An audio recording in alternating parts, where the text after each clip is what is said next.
The issue on confidential funds, the issue on the SALNs, the issue on bribery, and the issue on assassination and rape threats. To me, Ayun. the two most glaring and the two most undeniable and incontrovertible ground would be the SALNs.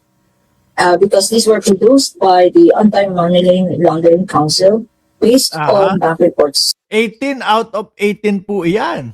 Ano po? So these are not opinions. These are bank records, and figures don't lie, records don't lie, and they are authenticated through the years. The reason I'm saying although confidential funds is Kaya po yung minority, di ba? Tingnan nyo, mga kababayan. Napaano sila eh. Napa-emergency meeting sila doon sa Senado eh. No, sabi nila, naku, simpleng merienda lang iyan. Simpleng merienda lang ito. Walang ano to. Pero nag-uusap-usap na yan. Naku, yari, paano kapag pumunta tayo dito? Nakakahiya. Siguro iniisip nila, nakakahiya sa madlang Pilipino. Ididepensa natin, pero ang laki-laki. I-acquit natin ang Vice Presidente, pero tingnan mo yung mga ebidensya, nag-uumapaw. Di ba? Kagaya na lang po ng ebidensya, mga bossing. Kanino? Dito sa tao na ito. No? Ayan. Kilala nyo to? Si Burnek. Mga bossing. Ay nako. Manood kayo sa araw-araw ng mga live nito o makita nyo yung mga video na ito. Siya yung nagsasabi na ang presidente daw po natin, mga boss chief pamuser, ay naka-freezer na daw ho, mga kababayan. Siya yung nagsasabi na nasa St. Luke daw ang Pangulo at malubha na daw po ang karamdaman. Eh, napadala na pala ng subpoena. Napadala na ng subpoena, mga kababayan. Sabi dito, Panay News. O, ayan, tapos may subpoena sa ilalim. O, Ilongga vlogger, Iloy Burnek. Receive subpoena from NBI confirmed by her counsel. Sabi dito, the counsel for Ilongga vlogger Iloy Burgis, Jinky Avellino, no, has received a subpoena from the National Bureau of Investigation. Kaya naman pala may mga pajikas-jikas, kaya pala galit na galit kapag ka million daw ang nanonood, tapos yung star daw po ku 48.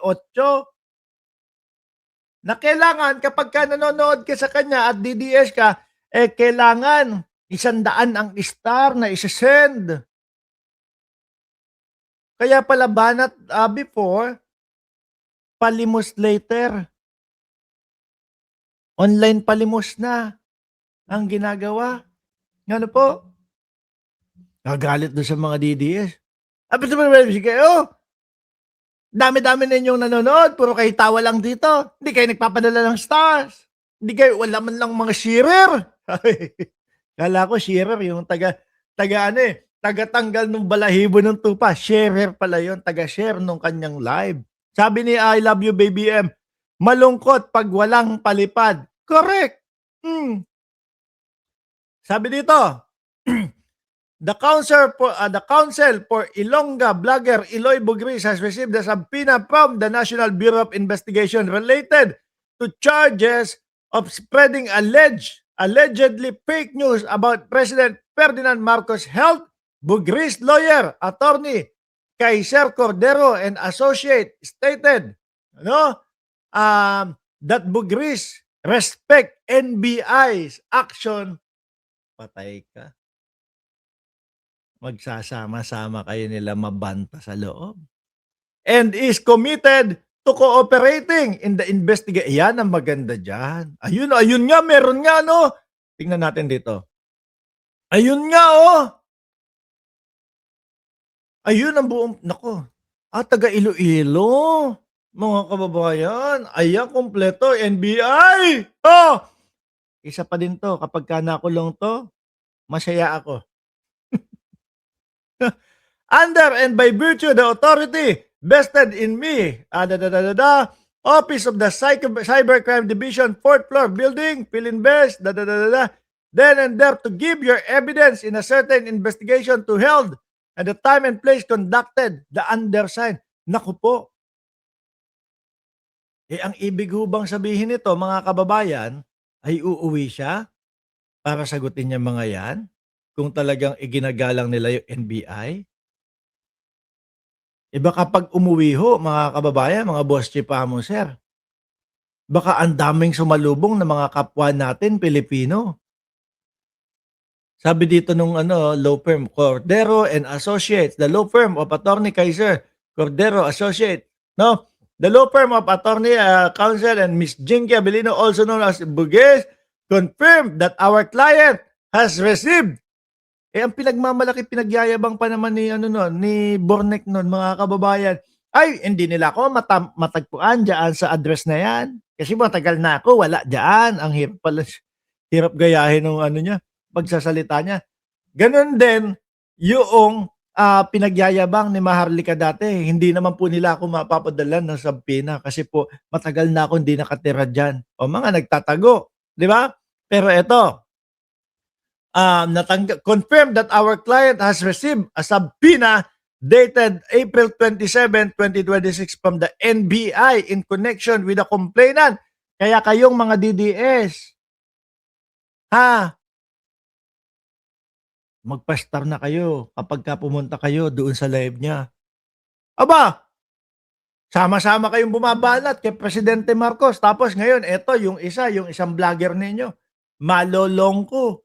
Wala man lang kayong pa-star, hindi nyo man lang dadamayan. Our client affirmed her respect for lawful processes and her willingness to fully cooperate. Uuwi ito kapag nirespeto nila itong sabpina ng NBI. Ang tanong, baka madaming pumuntang mga kapwa natin Pilipino at maghabla din. Di ba, Ma'am Lenlen de los Santos? Dahil madami nagsasabi, nanloloko daw ng tao itong si Bornek, mga kababayan. No? Ayan, no? Maganda ho ito, mga boss chief amo, sir. Tapos sasabihin na naman po ng mga DDS, sinisikil ang kanilang karapatang magpahayag. Kaso naman po yung pagpapahayag nila, puro fake news ho, mga kababayan. Diba? Bukas naka-live tayo, bandang alas 8 ng umaga po, alas 9 ng umaga, mga boss chief amo, sir, at titingin tayo ng mga update na mga pangyayari sa political. Sa ngayon po, magpapaalam muna ako. No, maraming salamat sa mga nagstay dito sa ating live at maraming salamat doon sa, alam nyo kasi mas madami yung nanonood doon sa replay. Mga kababayan, maraming salamat din doon sa Team Replay. Huwag nyo pong kalimutan, pindutin yung like, subscribe, and share.